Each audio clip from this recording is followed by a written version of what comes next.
হি fail লাভ পর্ব 52। এই পর্বে দেখা যায় আদিত্য আর অর্ণা মন খুলে গল্প করছে, তবে তাদের হাতে বেশি সময় নেই, কারণ আদিত্য তো অনেক দেরি করেই এসছে। এদিকে অর্ণাকে তার ছেলেকেও স্কুল থেকে আনতে যেতে হবে, তাই ওই স্বল্প সময়ের মধ্যে অল্প কিছু কথাতেই যেন অর্ণা আদিত্যর মন ভরে যায়। আসলে তারা কথা বলার থেকেও একে অপরকে দেখতে ব্যস্ত ছিল। এতগুলো বছর পর দুটি চোখে মিলেছে, এটাই যেন বড় পাওনা। এর থেকে বড় প্রাপ্তি মনে হয় আর কিছুই নয় তাদের কাছে। সেই সময় আদিত্য অর্ণার জন্য একটা লিপ বাম নিয়ে আসে। হঠাৎই অর্ণা ভাবে আদিত্য লিপ বাম কি করে নিয়ে এলো, ও তো জানতোই না যে আজকে আমাদের দেখা হবে।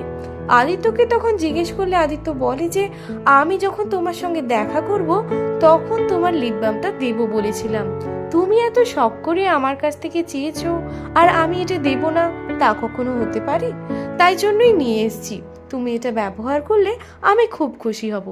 তাই জন্য অর্ণা এই কথাগুলো শুনে ভীষণ ইমোশনাল হয়ে যায় এবং লিপ বামের প্যাকেটটা খুলে তখনই সেই লিপ বামটা নিজের ঠোঁটে লাগায়। এদিকে অর্ণা আদিত্যকে বোঝাতে পারে না যে তার এক অন্যরকম অনুভূতিতে হাত পা ঠান্ডাও হয়ে গেছিল এবং ঠোঁট যেন শুকিয়ে যাচ্ছিল। আসলে আদিত্যকে দেখার এক্সাইটমেন্টের জন্য তার শরীরের মধ্যে নানা পরিবর্তন হতে শুরু করে। আজ যেন আদিত্যকে দেখে তার হার্টবিটটাও প্রচন্ড বেড়ে গেছে, সেটা বলে বোঝাতে পারবে না। এক অনুভূতি, এক ভালোবাসা, এক অদ্ভুত পরিবেশের মধ্যে সে এখন রয়েছে। এই যেন স্বপ্নের সময়, সত্যি যেন নয়, এটাই তার মনে হতে থাকে। আদিত্যরও এমনটাই মনে হতে থাকে। সেই সময় আদিত্যকে বলে যে অনেকক্ষণ সময় হলো, এবার আমাকে যেতে হবে, আর সময় নেই, স্কুল ছুটি হয়ে যাবে। তাই আদিত্যকে সে অনুরোধ করে বাইকে করে স্কুলের আগে অবধি পৌঁছে দিয়ে আসতে, কারণ ট্রেন ধরে যেতে গেলে অনেকটা সময় লাগবে, স্কুলে পৌঁছাতে পারবে না।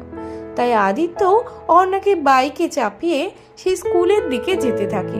তবে এটা যেহেতু ব্যাটারি গাড়ি, এটা যেহেতু পেট্রোল দেয়া বাইক নয়, সেজন্য বেশি দূর না যেতে পারলেও অর্ণাকে স্কুলের অনেকটাই কাছে পৌঁছে দিতে পারবে।